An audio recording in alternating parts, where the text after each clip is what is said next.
시청자 여러분 안녕하십니까. 이문세 정상회담 해남 2부 시작하겠습니다. 2부에서는 과연 아시아 나토라는 것이 만들어질까? 아시는 것처럼 이제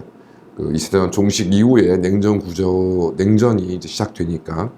미국이 서유럽 국가들을 포괄해서 나토라는 것을 만들었습니다. 나토의 궁극적인 골자는 뭐 지금 러시아 우크라이나 전쟁의 발발 원인과도 굉장히 깊습니다만은 완벽한 군사 동맹이고, 이 군사 동맹은 무엇이냐면 한미 상호 방위 조약처럼, 그러니까 어느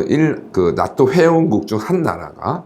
공격을 당하게 되면 그것은 나토 전 회원국에 대한 공격으로 간주돼서 자동적으로 전쟁이 시작되는 이제 그런 회원국 체제를 말하는 것인데, 그렇다면 이제 아시아에도 과연 이런 나토 같은 것이 현실화될 수 있을 것인가? 미국은 지금 이를 시도하고 있는 것인가? 대해서 말씀을 드리도록 하겠습니다.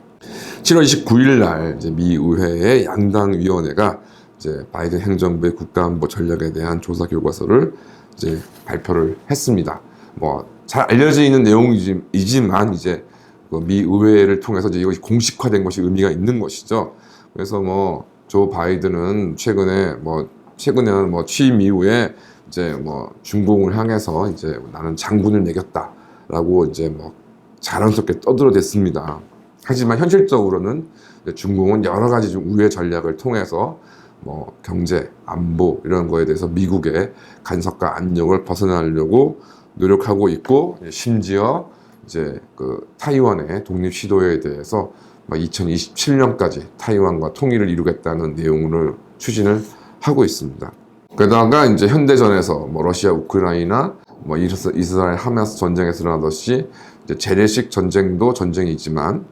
이제 그 사이버 전쟁, 이거 굉장히 중요한데, 그런 병력이 굉장히 중요해지는데 지금 중공의 사이버 전쟁 수행 능력은 미국과 거의 동등한 것이 아니냐, 아무리 양보해서 보아도 뭐 그런 사정에서 이제 뭐 미국의 어떤 안보, 국제 안보를 담당할 수 있는 능력이 어느 정도 될 것인가가 이제 중요한 것인데요. 그러니까 이러한 상황을 더 이제 복잡하게 만드는 이유는 이제 사실상 이제 중공, 러시아, 북한, 이란까지 이런 이제 말 그대로 예전에 뭐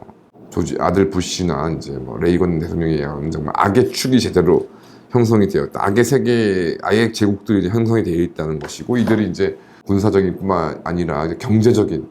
이제 이런 거 서로 교류를 통해서 서로의 뒷받침이 되어주는, 그래서 전쟁이 수행되고 이제 시작된 지 거의 이제 3년으로 지금 나가고 있는 상황에서 러시아의 모스크바 이런 곳에서는 이제 전쟁의 여파를 참 느끼기가 어려운, 오히려 호황이 아니냐 의심할 정도의 그런 상황이라고 합니다. 어쨌든 이제 이렇게 그 축들이 쭉 다면적으로 벌어지면서 만에 하나 이제 중동, 뭐 지금 현재 유럽, 그다음에 동아시아 등지에서 전쟁 행위가 발생했고, 이것이 이제 미국이 만약 이러한 동시다발적인 전쟁 혹은 전쟁 유사 사태에 대해서 제대로 대처하지 능력이 안 된다고 한다면 결과적으로 미국이 허수아할 수단은 핵무기밖에 없는 끔찍한 상황에 이제 몰리게 될 것이고요. 그 다음에 이제 이러한 상황들 속에서 이제 미국 내에서 자칫 평가를 해보면 어느 한 경우에만 사태가 벌어져도 미군 5만 내지 5만 5천 명이 이제 사상자가 발생한다. 이 중에 1만 내지 1만 5천 명이 사망하는, 미국으로서 상상하기 어려운 결과가 나올 수 있다 라고 생각이 들고, 이에 따라서 이제 앞서 말씀드린 미 의회 양당위원회는 직접적으로 해야 된다고 언급하진 않았습니다만은 징병제, 그러니까 지금 뭐 미국이 모병제를 실시하면서 병력의 질적, 양적 부족 현상을 계속 겪어왔는데 지금 최근에 더욱에 심해지고 있다 보니 이제 뭐 징병제 부활도 고민해야 되는 것이 아니냐라는 이야기들이 나오고 있습니다. 그 중에 이제 뭐 추천 사항이 당연히 첫째는 이제 동맹이 강화하겠죠. 그래서 이제 뒤에 좀 말씀드리겠습니다만은 일본 이제 그 카데나 일종의 합동 군사 사령부를 구성을 합니다. 이러한 것처럼 이제 그 안보 동맹을 더 강화하는 것이 이제 첫 번째로 추천되는 상황이고, 그다음에 펜타곤을 계약해야 된다. 뭐 계속 사실 뭐 미국에서는 펜타곤 개혁이 계속 이슈가 되었었는데 아직도 뭐 여러 가지 군사 물자 조달이라든지 등등에 있어서 아직도 좀 비효율과 방만이 횡행하고 있다는 것이 이제 미 의회의 평가이고요. 그 다음에 이제 세 번째가 국방 예산을 늘려야 된다. 사실상 이제 글로벌 금융 위기 이후에 미국도 내외부적으로 경제적으로 쉽지 않은 상황에서 이제 뭐 이라크 전쟁, 아프가니스탄을 끊임없이 이제 수행하다 보니까 국방 예산 자체가 사실상 실질 명목상으로는 줄어들어온 게 확실하고 또 형식적인 목적, 그러니까 명목상의 금액 자체도 크게 늘지 않는 그런 정체 현상을 좀 보이고 있었는데 이것을 이제 획기적으로 높여서 이제 뭐 중국과 러시아를 압도할 수 있는 이제 군사력을 확보해야 되겠다라는 것이 이제 너무나 당연한 이야기인데 이제 문제는 여기에 대해 돈이 들어가게 되는 것이고 현재도 심각한 미국의 이제 재정 적자 문제를 어떻게 할 것이냐.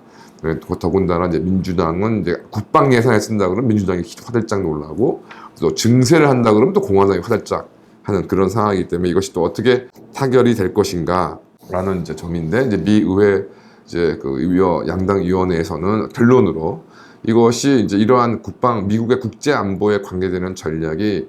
트럼프 같은 사람이 대표적으로 마치 미국과는 크게 상관이 없는 것처럼 생각을 하고 있습니다만은 그렇지 않다는 것이죠. 결과적으로 이러저러한 중동에서의 뭐 정세 변화가 미국의 행동과 관계없이 9.11 사태라는 끔찍한 경우를 낳았던 것처럼 또 중공에서의 이런 뭐 코로나가 결과적으로 미국으로 흘러갈 수밖에 없는 이런 상황들, 결과적으로 뭐 대만 문제가 대만 문제뿐만이 아니라 어떻게 결론이 나던 것이 미국 민들의 실생활에 영향을 줄 수밖에 없다는 점을 알아야 한다고 뭐 결론을 내리고 있습니다. 이제 이러한 상황에서 이제 일본이 여러 가지 이제 국방 강화를 뭐 이전부터 했습니다만 이제 더 본격화한다고 합니다. 뭐 더 좀 가장 큰 차이가 이제 당연히 2차 대전 패전 이후에 일본 국민이 이제 군대에 대한 굉장한 그 혐오, 경멸 이런 것들을 가지고 있었는데 이제 1995년 고베 대지진, 뭐 2011년 동일본 대지진 이런 등등으로 대참사 속에서 아무래도 그런 국가적인 위기 재난 상황에서는 뭐 군대가 그나마 굉장히 좀 효율적으로 좀 움직이다 보니까 자유에 대한 호감이 상승이 됐고 그래서 이제 현재 일본 국민의 90% 이상이 이제 자유에 대해서 호감을 느끼고 있다. 그래서 2022년 세계 제12회 국방 예산은 향후 2027년까지 일본 GDP의 2%까지 이제 증액하기로 지금 계획이 되어 있고 그렇게 되면 이제 명실상부하게 세계 제3위의 국방 예산을 쓰는 나라가 일본이 되는 것입니다. 더군다나 이제 성격도 많이 달라졌는데요. 일본의 평화헌법 조항 때문에 정말 순수하게 언어적 의미로서의 오로지 방어로만 앞세웠던 시기에는 이제 자위대가 획득 불가능했던 이제 장그룹 미사일 등을 획득할 이제 그런 계획을 가지고 있고 또 2022년부터는 또 그 자위대 유지 예산 이제 뭐 무기를 획득하고 뭐 이런 예산 중요합니다만 사실 유지 예산이 굉장히 좀 중요하지 않습니까? 그래서 무기 관리 등 이제 이런 것이 향상이 될 것으로 이제 기대되고 있고 이에 따라서 이제 탄약고 시설도 증강을 해서 뭐 미사일이나 이런 것을 이제 보관할 수 있는 그런 것들 그 자체의 역량이 굉장히 양적으로도 굉장히 향상된다. 그리고 이제 뭐 자위대원들 같은 경우 우리나라 군대에 비할 바는 아닙니다만은 뭐 일본 사람들 입장에서는 굉장히 오지에서 근무하는 거기 때문에 이제 화장실에 비자도 놔주고 해서 이제 이런 일반 민간인들과의 생활과 크게 차이를 두지 않는 쪽으로 향상을 지금 시키겠다. 문제는 또 여기 예산 문제겠죠. 그래서 향후 이제 일본의 환율이나 이런 것들이 지금 하락했다가 지금 다시 이제 올라서는 상황인데 이제 그런 상황에서 이제 이런 무기 획득과 관련된 예산을 어떻게 확보할 것이냐가 지금 이제 문제가 될 것입니다. 이런 상황에서 이제 앞서 좀 말씀드렸듯이 이제 오키나와 카데나 미국 기지에 미국의 어떤 가장 동아시아에서 굉장히 가장 큰 군사 기지인데요. 이제 이 카데나 기지는 이제 그 중공 보토로부터 650km로 떨어져 있습니다. 그래서 이것이 이제 7월 28일 이제 그 미국 국방 장관에 의해서 전투 사령부가 이제 일본의 이제 여기 카데나 공군기지에 이제 구축이 된다고 합니다. 그러니까 이 의미는 이제 뭐 대표님 방송 많이 들으시면 아시겠지만 이제 카데나라는 곳이 이제 그러니까 공군기지인데 여기서 뭐 미사일이나 미 공군의 이제 핵심 전력이 이제 주둔을 하면서 이제 한반도를 포함한 주변에 이제 유사시 상황이 벌어지게 되면 여기에 이제 대기하고 있던 이런 그 군사 자산들이 이제 이동을 하거나 지로 날아가거나 어쨌든 약간 그 카데나 공군기지는 이제 그 동아시아 미군의 어떤 후방 기지 역할 비슷하게 했었는데 이제 중공의 위험이 점증함에 따라서 이제 일본과 합의를 거쳐서 이것이 단순히 후방의 무슨 보급기지 역할뿐만이 아니라 직접적으로 전투를 수행할 수 있는 사령부를 둘 정도로 일종의 전초기지 역할을 하게 되는 것이다 라는 것이고요. 그럼 이거 여기에 뭐 일본이 그러면 순순히 또 응한 여러 가지 이유가 뭐 당연히 뭐 중공, 대중공에 대한 이제 안보 문제가 되겠습니다만은 일본 스스로도 이제 자위대를 현재 이제 6회공으로 나뉘어서 관리되어 있는 것을 이제 통합해서 통합사령부 형태로 이제 미국처럼 이제 관리하려고 하는 그런 계획을 갖고 있다 보니까 이제 일본 자위대도 이제 미군에 여기에 연합해서 합동으로 이제 이런 시스템들을 이제 같이 연구하고 고민하고 배우는 이제 그런 장으로 생각하고 있다는 것인 거죠. 그러니까 당연히 이제 이런 움직임, 그럼 현재 이제 한미 연합사가 아직은 유지되고 있고, 뭐 이재명 대통령 되고 하면 어떻게 될지 모르지만, 그 다음에 미국 같은 경우도 이제 일본 같은 경우도 한일, 그러니까 일미 연합사, 미일 연합사는 아니지만 어쨌든 합동 사령부가 구성됐다는 것 자체가 이제 한미 연합사와 비슷한 이제 어떤 기구로 이제 앞으로 성장할 것을 기대한다 그러면 이것이 이제 결과적으로 이제 아시아에서 나토가 나오는 것이 아니냐라는 이제 중공의 의심이 현실화된다고도 볼 수 있는 여지가 있다는 것이죠. 어쨌든 이제 주일 미군 같은 경우에는 이제 주로 이제 행정적인 그런 그 사령부들이 이제 그 각 기지에 이제 되어 있는데, 그리고 이제 일본 정부하고 이제 미국의 각 일본의 이제 주인 미군 기지가 직접 연락하는 그런 사형이었습니다. 나는 이제 어쨌든 이제 인도, 그리고 이제 전체적으로 인도 태평양, 미국 인도 태평양 사령관인 이제 세무엘 파파로 제독이 이제 이를 관장하고 있습니다. 이것이 이제 이러 기지, 인도 태평양 사령부는 이제 진주만에, 하와이 진주만에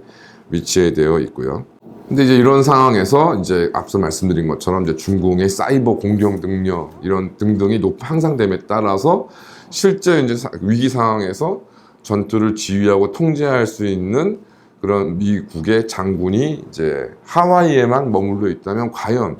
뭐 여러 가지 이제 해저 케이블, 그다음에 뭐 어떤 뭐 해킹, 그다음에 뭐 잼 뭐 이런 것들로 이제 어떤 유무선 이제 인터넷 이런 통신들이 차단당하는 그런 상황이 벌어졌을 때 과연 이게 어떻게 대처할 것이냐라는 이제 문제가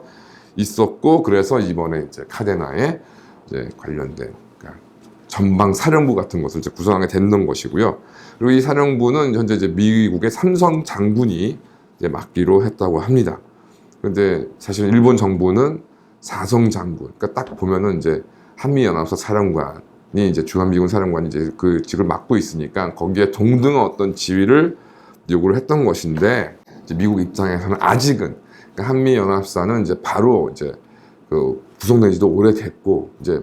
한국 군의 어떤 전시 상황에서 통제권을 행사하기 때문에 이제 대장 포스타가 필요하지만, 이제 아마 미국 입장에서는 뭐 일본의 자위대가 뭐 그 정도 규모는 아니지 않는 것이 아마 큰 입장이지 않을까 싶습니다. 어쨌든 이제 일단은 삼성 장군으로 시작을 했습니다만, 어쨌든 이거 시작이 좀 중요한 것이죠. 그래서 이런 합동 이제 군사 계획을 마련하고 훈련도 같이 하고 뭐 전략도 같이 고민하고 하는 것이 이제는 미군과 일본 자위대가 이제 함께 긴밀하게 이제 통합사령부를 통해서 진행한다. 그럼 이것이 결과적으로 이제 한미연합사 형태로 가든지 어떤 이렇게 발전될 수밖에 없는 것이고, 현재로서는 이제 조 바이든 대통령은 이제 자신의 임기가 끝나기 전에 이제 이런 관련된 작업들이 이제 마무리되기를, 특히 동아시아 전체에서 마무리되기를 이제 바라고 있고, 결과적으로 이제 미국이 궁극적으로 목표하는 바는 이제 단순히 이제 뭐 카데나 기지에서의 문제만이 아니라 이것이 이제 쭉 내려가서 필리핀, 그다음에 말레이시아까지 쭉 중공을 포위할 수 있는 이제 이런 섬들의 이제 섬들의 체인을 이제 만들고 싶어 한다는 것으로 궁극될 수 있고요. 그래서 이제 일환으로 필리핀에 대해서 정말 한 세대에 한 번 나온다는 그런 이제 예산 국방 지원을 하게 됩니다. 그래서 5억 달러를 군사 지원으로 이제 필리핀에 제공하기로 했고, 또 오스트레일리아하고도 이제 이 일본과 유사한 관련된 논의들을 이제 진행하고 있습니다. 그러니까 결과적으로 이제 호주 군과 또 미군의 어떤 통합, 어떤 군 체계 이런 것들을 좀 고민을 하고 있다고 합니다. 어쨌든 이제 원래대로 하면은 이제 미국은 창이고 나머지 이제 뭐 일본이나 우리나라 포함한 다른 나라들은 이제 쉴드, 어떤 방패 역할을 이제 하는 것으로 이제 원칙적으로 되어 있었는데, 이제 특히 일본 같은 경우에 이제 사망한 아베 신조가 재임 시절에 이제 타이완의 이제 위기는 이제 일본의 위기다는 식으로 적극적으로 타이완 문제에 좀 대처하는 그런 모습을 보였고, 일본도 여기 이제 미국의 어떤 이런 입장에 발맞추어서 이제 타이완의 이제 해안 경비대 선박들을 지원하고 뭐 훈련들도 지원해주고 하는 것들을 지금 시작을 하고 있습니다. 그다음에 뭐 아시는 것처럼 이제 일본 같은 경우에는 또 이에 떠나서 이제 호주와 필리핀과도 상호 이제 협정을 일단 체결해 놓고, 그러니까 유사시에는 이제 일본이 적극적으로 이제 호주와 이제 필리핀까지 지원하는 이제 그런 모습을 얘기를 하고 있던 것입니다. 어쨌든 이제 이게 가장 큰 이제 문제가, 어쨌든 이제 아시아 나토라는 것은 이제 미국에 대한 어떤 그런 부분만이 아니라 회원국 간에 이제 회원국 중에 한 나라만 공격을 당해도 전체 회원국이 어떤 전쟁 행위를 돌입한다는 이제 합의가 이제 가장 핵심적이라 할 수 있는 것인데요. 한국, 일본, 대만, 호주, 필리핀, 뭐 베트남이나 이제 이런 데서는 아직 뭐 관심이 크게 없을 테니까 거기까지는 해서 지금 현실적으로는 지금 이런 정도의 나라들, 뉴질랜드까지 포함한다고 하더라도 이런 정도의 나라들로 이제 어떤 이제 나토 같은 기구를 생각해 볼 수 있는 것인데, 과연 이게 얼마만큼 진행될 수 있을 것인지, 그다음에 뭐 현재는 이제 윤석열 정부에 대해서 이제 소모적인 반일주의를 벌이고 이제 대단히 안보를 위해서 이제 일본과의 협력을 증대하고 있는 것인데, 과연 이러한 기조의 정부가 다음 임기에도 유지가 될 수 있는 것인지 좀 하여튼 의문스러운 상황입니다만은, 어쨌든 뭐 이런 상황에서 어떤 형태로 안보가 뭐 동아시아 안보 구조가 짜인다 하더라도 역시 제일 중요한 것은 이제 우리나라가 이제 의미 있는 국방력을 확보를 해야 된다. 그런데 현 상황에서 뭐 이러저러한 어려운, 미국이 좀 어려운 상황에 처했을 때 과연 그건 무슨 뭐 드론 전쟁, 뭐 전투기 전쟁 이런 것들이 과연 얼마나 의미가 있을 것인가. 더군다나 이제 상대방 국가, 우리나라 동아시아 입장에서 상대방 국가인 중공, 북한, 러시아 모두 핵무기를 가지고 있다. 그러면 과연 이 상황에서 우리가 나토의 어떤 아시아 나토의 기구로 가입을 하든지 안 하든지 간에 독자 핵무기를 가지는 것이, 그것을 통해서 오히려 뭐 미국이 부상하는 안보에도 도움이 될 수 있지 않을까. 그것은 또 바로 대한민국의 생존을 확실하게 보장하는 방법이 아닐까. 결과적으로 돌아보아도 우리가 핵무장을 하는 것만이 현재로서는 가장 급선무다라는 생각이 좀 듭니다. 감사합니다.